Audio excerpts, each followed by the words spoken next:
Hey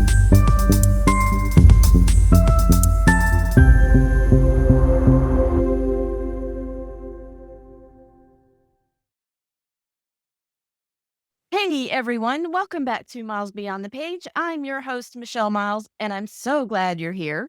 This is the place where writers at every stage come together to talk about the craft, the journey, and everything that makes the writing life so unforgettable. So pour yourself a cozy beverage, get comfortable, and join me as we explore the stories behind the stories.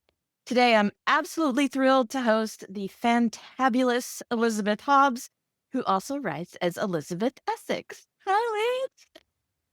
Thank you so much for having me. This is such a pleasure. Oh, I'm Such a so pleasure to thrilled. see old friends Yes. and just always to talk about writing. Yes, I agree. And I'm so thrilled that you're here. And I've been looking forward to this for a long, long time. Me too. Elizabeth Hobbs is a New Englander born and bred who spent her childhood roaming the woods and shoreline, making up stories about characters who lived far more exciting lives than she. It wasn't always so. Long before she ever set pen to paper, Elizabeth graduated from Hollins College with a BA in classics and art history, and then earned her MA in nautical archaeology from Texas A&M University. While she loved the life of an underwater archaeologist, she has found her true calling writing historical mysteries full of wit, wickedness, and adventure. One of my favorite things about you is that you're a nautical archaeologist. You know what? If for a while there, it seemed like I'd kind of lost my way, but now I'm back to actually writing an archaeologist. So I feel like everything I've ever learned and everything I've ever done in my life has come back full circle. That's awesome. And I'm super enjoying the writing that I'm doing now. Not that I never enjoyed it before, I always did, but this just feels so comfortable in a really marvelous, thrilling way. And I'm sorry there are dogs just going berserk in the Oh, back. I can't even. I can't hear them, so you're good. Yeah, great. Oh my God, there are two doors, but they're just so if sensitive eared people can hear my dogs, Gilly and Brogue. I'm so sorry. Well, it's all right. We all have our pets. We love our pets. What there's something that you said about that. I love that when you finally find that genre that just feels so great and it's so fun to write in. I love that so much too. Yeah. So talk to us about Misery Hates Company. This is your mystery. It's my That, debut mystery. yeah. Even Uh, though I've written a lot of romances, and I might count as somewhere in the 20s. And there was always, or very often at least, a mystery element in a lot of those stories. But I started writing this particular character who just came to me sort of full blown, the way some of my best characters always have, just talking in my brain. And I thought, oh, well, all right, American, 1890s. All right, let me give it a go. And I sort of tried to make it a romance, but it was just not gelling. It just wasn't snapping. mhm. It didn't fall together and it didn't feel right. And I consulted with a freelance editor that I'd known at St. Martin's Press when I was with them writing romances, Holly Ingram, who took a look at it and just said, yeah, great character, not a romance. And that was the first time I really thought of switching genres and Mhm, saying, what is this really? What can I make it? mhm. The truth is, I'd been at that point earlier in my career, and another story I had been trying to write as a romance just wasn't working for anybody else. And I think, like this book, it's really a historical mystery with a long-standing romance arc that's going to go through it. So I have an old idea, a book that I was so passionate about writing and characters that I was so passionate about and set aside because I just didn't know how to make it work. Yeah. So I started with this character now in the new book, Marigold Manners, who is a bicycle riding archaeology student, suffragist, new woman of the 1890s. And what is kind of remarkable about writing an American woman of that period is the absolute echoes with everything going on in American life today. Yep. It astonishes me, it discourages me, Mm. but it drives me onward. I wanted to write a character who just entirely believed in herself. No ifs, ands, or buts. Self, and that's the way it's going to be. And I'm really she's not like me at all, which is really fascinating and super fun. Yeah, that's awesome. I love, those are the best characters too that really just show up. And so the blurb for the book: a young woman is invited to a mysterious relative's estate and winds up entangled in a murder investigation in this witty historical mystery that pits the gothic eeriness of Crimson Peak against the comic absurdities of Knives Out. And I absolutely love this description because you know what it's about, right? Yes. But Yes. let's talk to us about that. How did she come about? Like, she showed up talking to you, right? So Yes. what made you go down that historical mystery path with her in the 1890s? I think just I saw I'm a very visual person. I love art. I always surround myself in art. I always surround myself with imagery. And I don't know, maybe on a Pinterest board, something. I just saw it might have even been from my mother, which is we'll get to that on the second book. But I saw this magazine cover of a Scrivener's magazine from the 1890s, and it was the college issue. And it was these charming young women just sort of strolling towards me out of the picture with a bicycle and a tennis racket and golf clubs and field hockey sticks. And I just thought, these girls, Mhm. I want to spend time with these girls. I want to spend time with that woman Mhm. right there, her, this woman with the bicycle. And I just started looking up bicycles and, and she started talking and she started wanting to do things. And life was going to throw her all sorts of curveballs that she was going to try to navigate without losing her extraordinary sense of self, which Mhm. was so deeply important to her. So I created Marigold Manners. And I don't know how Marigold I thought sounded like a very old fashioned but Mhm. bright and vibrant kind of person. I wanted something that rhymed, Mhm. thought it would stick in my brain. And she just became Marigold Manners.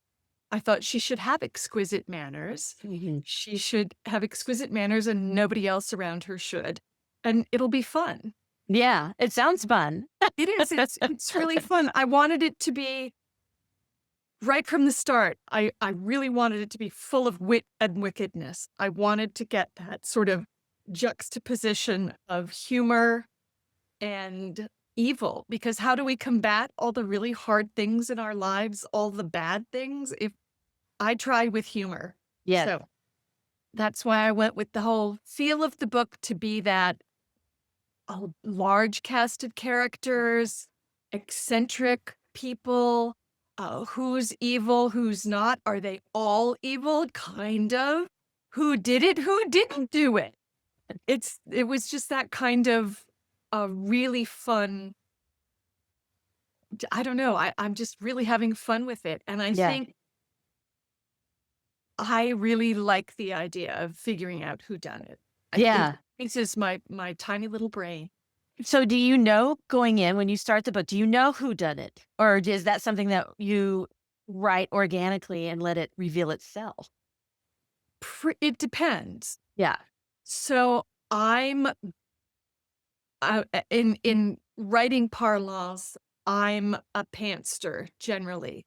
I Mhm. start with the character, I write from character, and then I kind of take off and see where the story is going to take me. However, when one has to sell a book one hasn't written yet Mhm. to a publisher one has sold a book one has already written to, one must give them a plot Yes. because they like to know that you've got it figured out. So it's sort of a combination for me. Generally, I don't like to figure out the plot because then I'm bored. I've already solved it. What's the Mm. point? Right.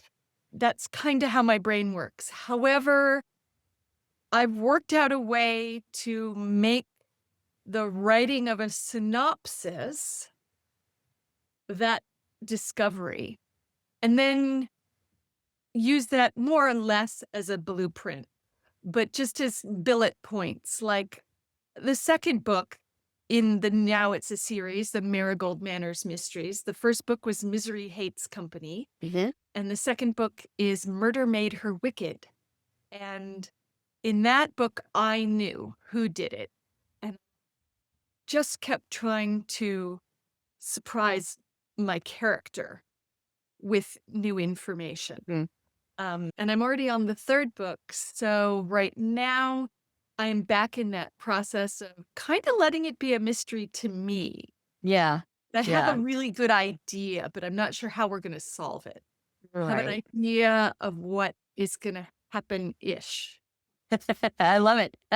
So I talk to a lot of indie authors. So it's very rare that I get to talk to someone who is traditionally published Oh, and been I've through been that. everything. Yeah, you I, have. Yeah, you I've have. been everything in this business. When I first started, I sat down to seriously write in 2005. So now I've Mhm. been kind of a full-time writer for 20 years. Yeah. I got published. The first book that I published came out in 2010. So I've been Mhm. a published author for 15 years. And when I started, the only way to go about it was to submit and get your submissions and join good writing groups Yeah. and do contests to put your Yeah. work in front of editors. And that's how I got my first contract. I entered 2 contests in a row.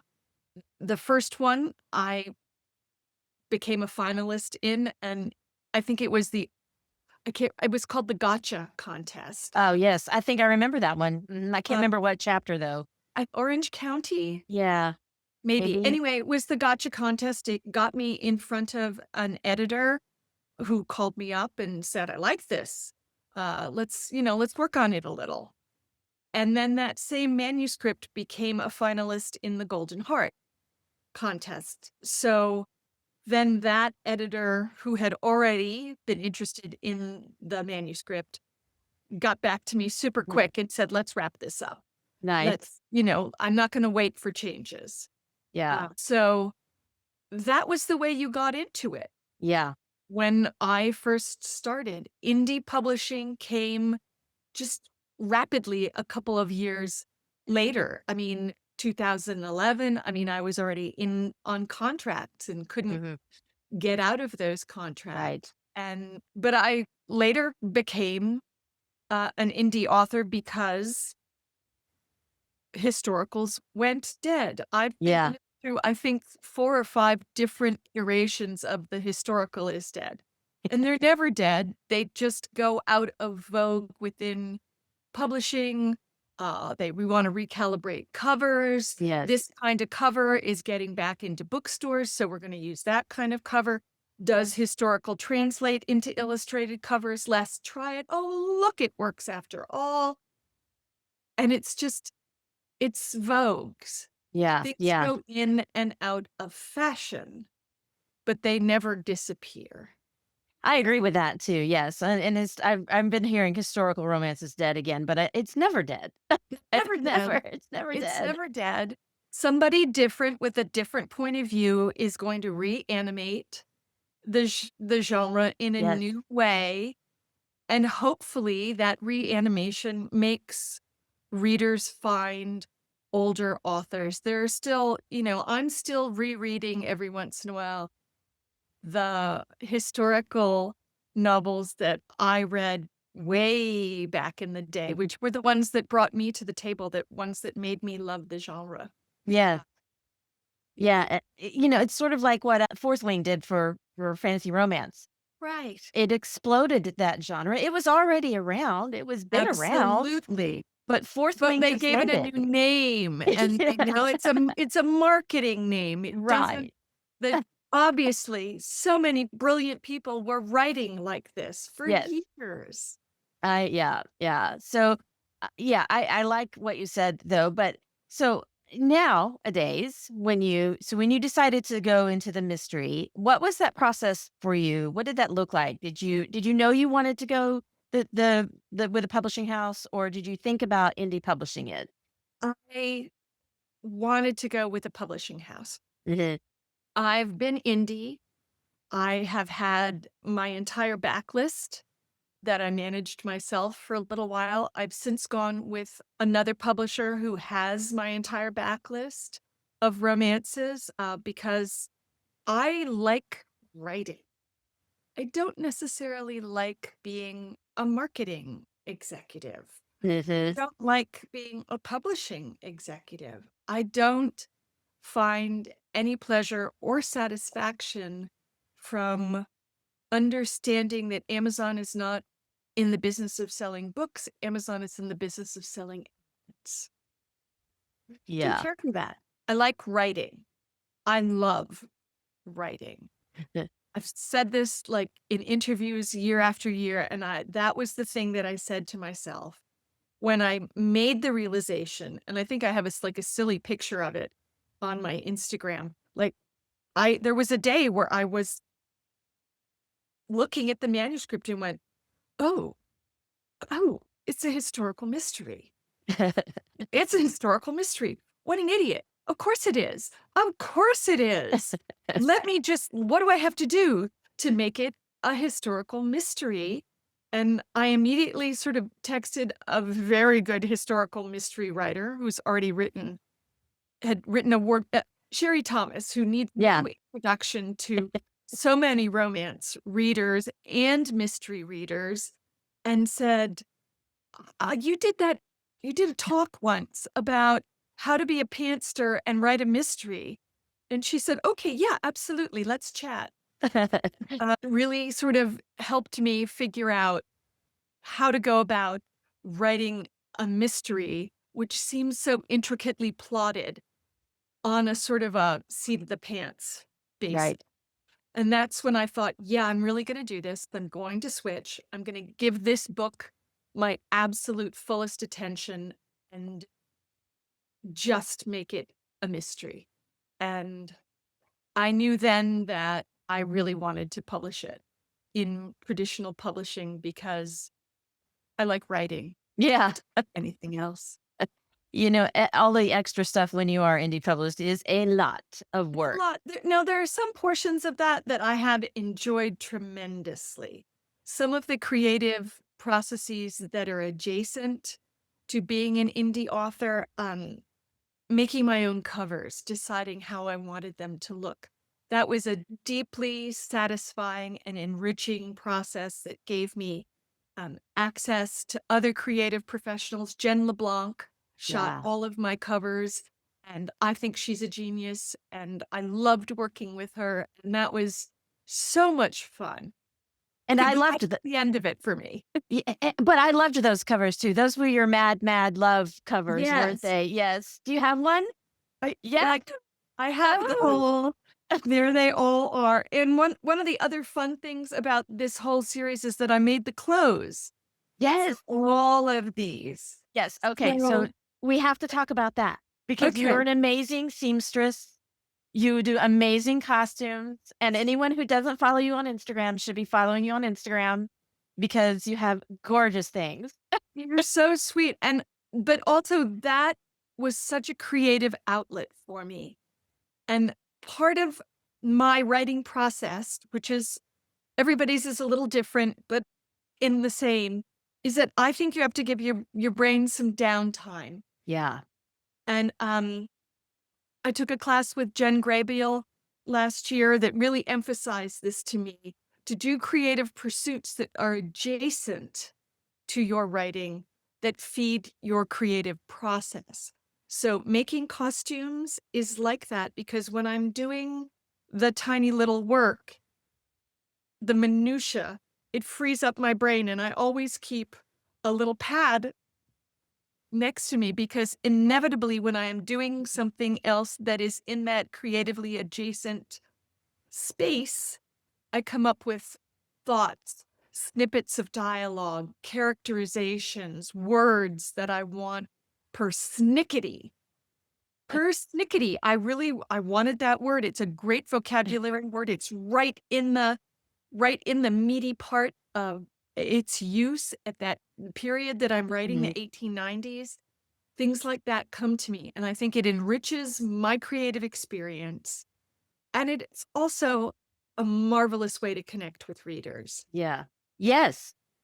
You They know, it gives they me love that social stuff. media content Yeah. that is a drag. Uh, yes, I love social media and I loathe social media in equal parts Mhm.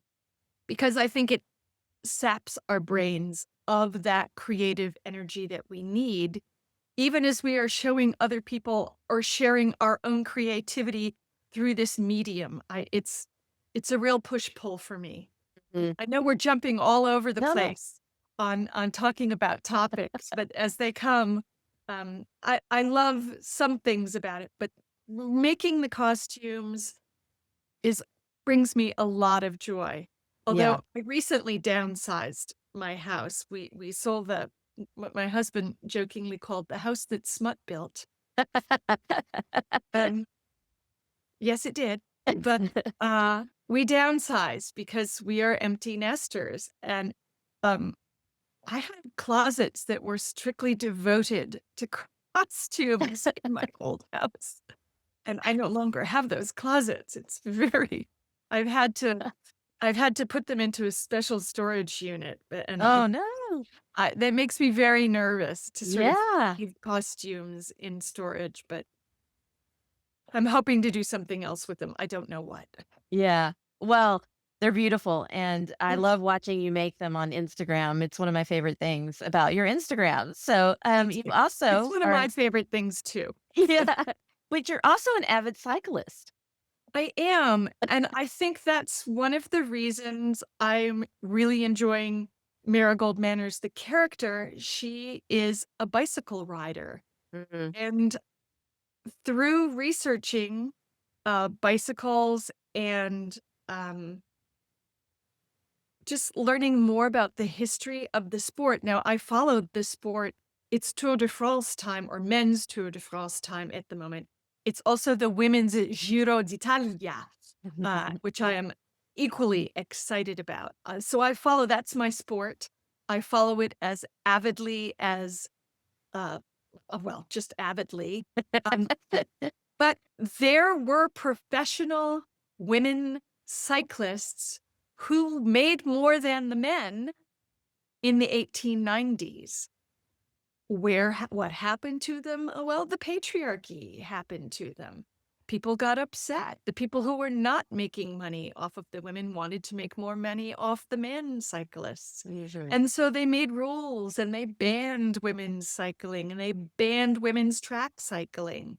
When women's track cycling had been this absolutely riveting commercial venture with people who were followed avidly, and I'm gonna sort of work some of that in so that Marigold is going to follow some of her cyclists that she's really interested in. But the thing I found that fascinated me the most is that women started cycling because of one very important and now kind of taken for granted invention, and that was the chain guard.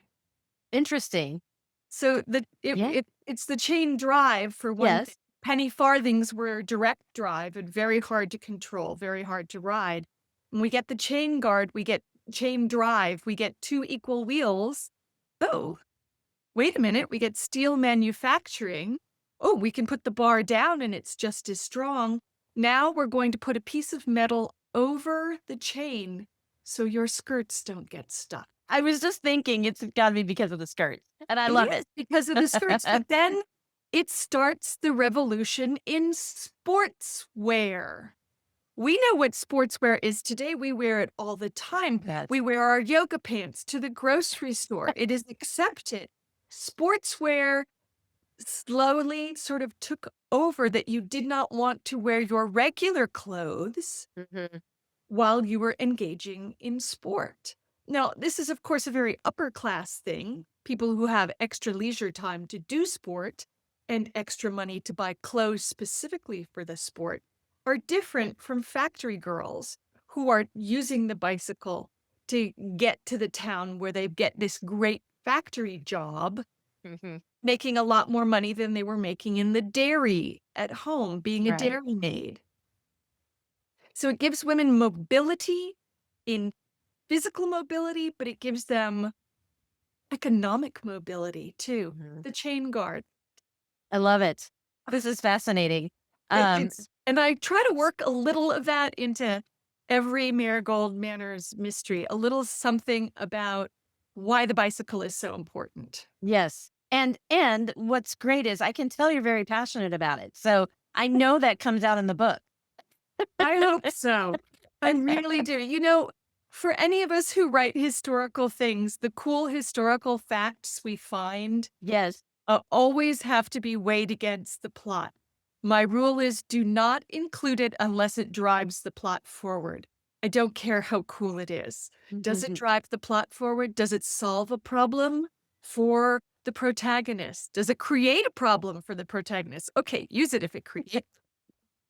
But, it's so hard for us always to glean out what needs to be kept in and gives us insight Yeah. into our characters, as Yes. opposed to saying, well, reader, the chain guard was deeply important. Here, Marigold is going to show us. You can't do that. No, no. It just It can't. ruins everything. You get that dreaded info dump. So I'm always, you know, putting on the brakes, the proverbial brakes to stop the info dumps. Yeah, that is something that's really hard to learn as a young new writer too, Oh, is not to info dump. But so let's talk about we've talked about all kinds of fun things. And we've talked about marketing and readers bases and social medias, but how do you find did you find that your historical romance readers made the leap to your historical mysteries easily? I would say yes. Um, yeah, I think romance readers read so widely within the genre and outside the genre. I love to follow my readers back. I probably have more people that I follow than follow me because I'm really interested in their opinions and seeing what they're reading, see what they're liking. And generally, romance readers read widely across Yes. genres. So most of my romance readers came on board and with the assurance that a there is a romantic protagonist or a romantic partner for our protagonist, Marigold Manners, and he is yummy. Yummy. And I created him to be yummy because I wanted to kind of subvert one of the little romance tropes that there had to be friction. Right. I wanted the friction for Marigold to come from someplace else. There is nothing wrong with this man. Yeah. He is marvelous. He is ditchy, he is yummy, and she really likes him, but she really likes herself and Mhm. her life more. And let me tell you, the the feedback I get, especially from younger than me, readers who are approximately of my own daughter's age, in that young adult, not really young adult, not like YA, but the 24 to 34-year-olds. They like their lives. They are crafting their lives for themselves and giving themselves permission to do that in a way that I don't think my generation was, Mm. certainly not my mother's generation. Yeah, right. But I really find that the fascinating part. So my those readers have found me. Those readers who read romances totally found me. The younger readers who are looking for the unapologetic heroine have found me, and mystery readers have come in sort of from the other direction. Mhm. Um, Mhm. and I don't make it a secret that I have also written romance, but I try very much for those mystery readers to emphasize the mystery. Um, because I think there is some prejudice against romance as a genre. I think it Yes. still exists, absolutely, Yeah, as frivolous and as lesser than, and I agree. I I don't agree. I mean, I mean, I agree with what I you're don't saying, think yes. that in the Yeah. least. Especially because it's probably what was the stat? Like 50+% of the market, romance Yes. books? I mean, that's the biggest genre, and Yes. And women want to read I it. inevitably get I've been doing a lot of, in-person events in small bookstores, which has given me great joy, uh, Yes. to promote this book. I always love doing it with all of my books, but inevitably the question I get is, "Is it so much harder to write? It must be so much harder to write the mysteries. Isn't it so much more complicated to write a mystery? Do you find plotting the mystery so much more complicated?" No, no, no, I don't find it. Honestly, the way I have chosen to write these particular mysteries with a single point of view, deep third person in the protagonist's voice only, has given me such clarity. Mhm.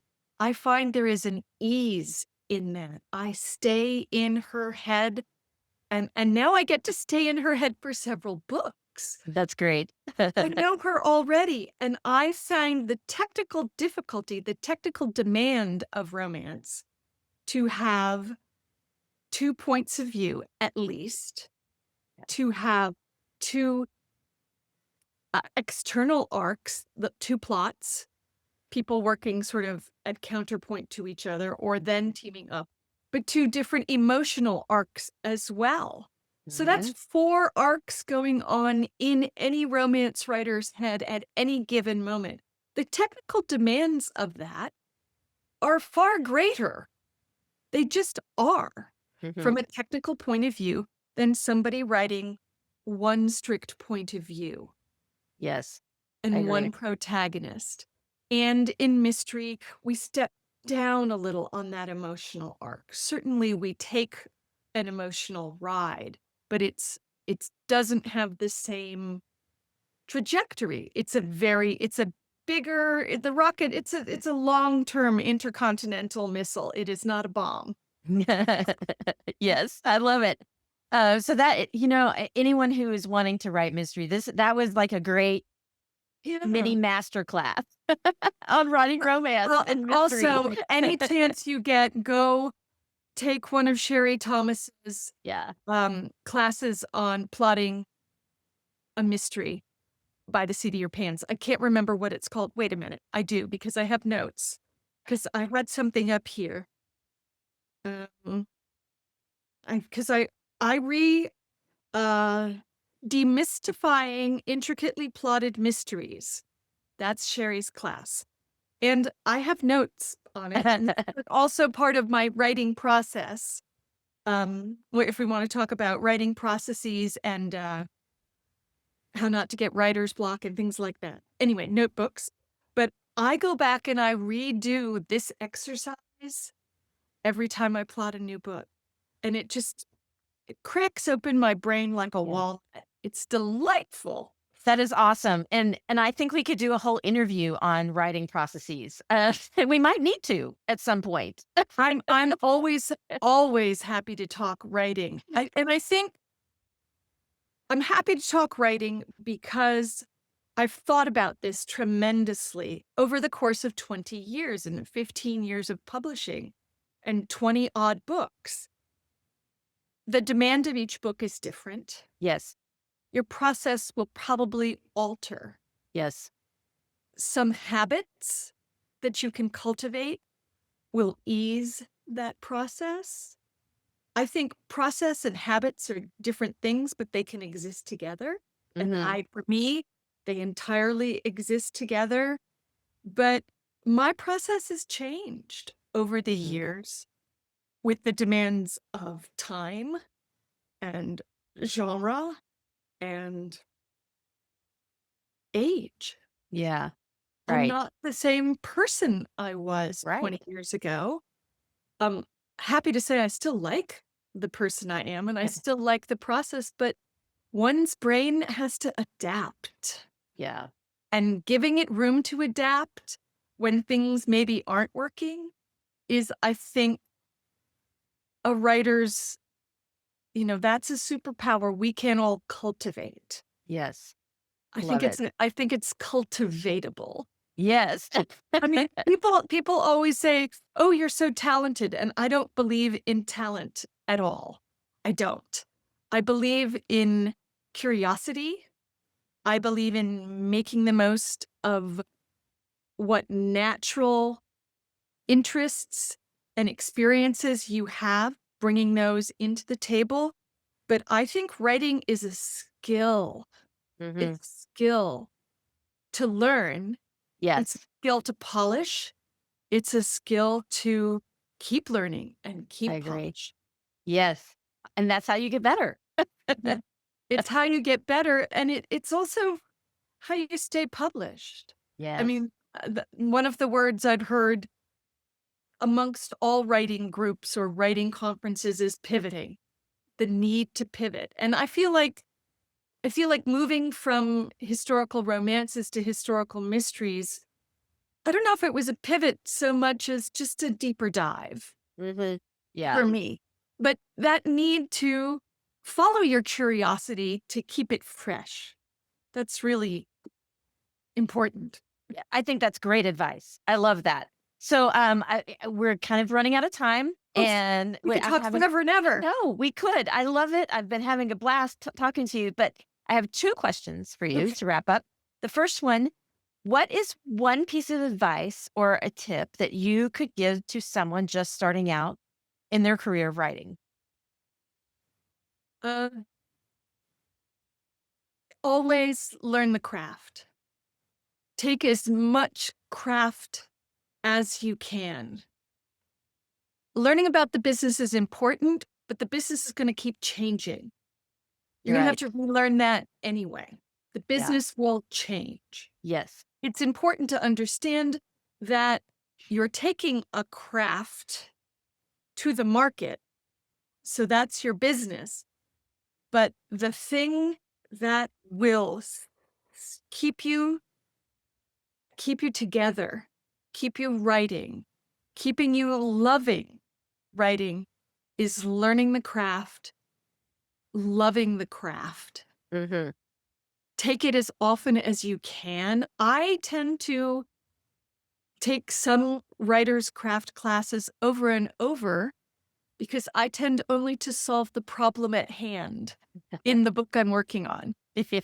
So I like taking that's why I go back to my notes on Sherry Thomas's Plotting Intricate Mysteries over and over. I go back to my notes on Sherry Thomas's Romantic Chemistry over and over because I tend only to solve the problem that I have at the moment. And then I need to redo it. So learn the craft is my primary advice. And my secondary advice would be sometimes we think once we learn it, we're done. Mhm. But each new book seems to almost be a reinvention of the wheel because the fourth draft is not the first draft. Right. And that first draft, oh my goodness. I have to go back to that advice of it's not going to look like the fourth draft, but just write it. Hmm. Just write it. I Yes. see so many people get stuck on perfection. Yeah. Perfection is fourth draft stuff. Yeah. Get yourself on up there. Get yourself a good first draft. Yeah. Ideas down. Don't stop. Keep Yeah. writing. Keep writing, keep writing, keep writing. Love it. Awesome. And then finally, where can we find you and your work online? All of the major platforms have my mysteries. Misery Hates Company is the only one out right now, and I do not even have a copy in my hand to show you or give you, which feels ridiculous. I will have the book cover in the interview, Oh, so you're everyone so can see sweet. it. That's so kind. And I will get you another. The next one, Murder Made Her Wicked, is also up for pre-order now Awesome. on all of the major platforms, and they are both available in audio on all of the major platforms. All of my back romances, all of these Reckless Brides with the covers that I made, and all of these, no, those were Highland Brides. These are Reckless Brides, and I did Mhm. these too. They are all mostly, they have been in KU for Mm. quite some time, but I think we're taking them back out wide. Um, Anyway, they are everywhere you go to find and read books. They are ebooks. You can get them in paper books. You can get them in hardcover books. Excellent. They're in all the places. And you are only on Instagram, so we can follow I you am there. only on Instagram. That is for my own particular sanity. I know there is a way to make it go to Facebook, but I'm not a fan of oh, I hate to say this online because this will be on the parent company's space. But as someone whose books have been used without permission, without license, without creative copyright to teach generative AI by the very companies that we must engage with on these platforms, Yeah. not a fan. Not a fan. Yeah. A lot of So, people will agree with you. so I tend to keep it as simple as possible, and I am on Instagram, and you can find me at Hobbs and Essex Author. Awesome. Just put in Elizabeth Hobbs or Elizabeth Essex, and both of those names will get you to Hobbs and Essex Author. And I will have all of those links on the show notes too, so people can check out and just do a You are click. so kind. I've so enjoyed chatting with Me you. too. It's Just been online fun. is no great substitute for being in person, so I'm gonna have to see what I can do to Yes. get us Love it. together. I would in love real it. time. Thank you so much to Elizabeth Hobbs for joining us and sharing her incredible journey and insights.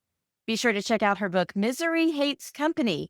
And a huge thank you to all of you for watching and listening. You can also catch Miles Beyond the Page on Spotify, Apple Podcasts, Amazon Music, and iHeartRadio. Until next time, keep dreaming, keep writing, and I'll see you miles beyond the page. Cheers. Thanks for joining me on Miles Beyond the Page. If you enjoyed this episode, be sure to subscribe and leave a review.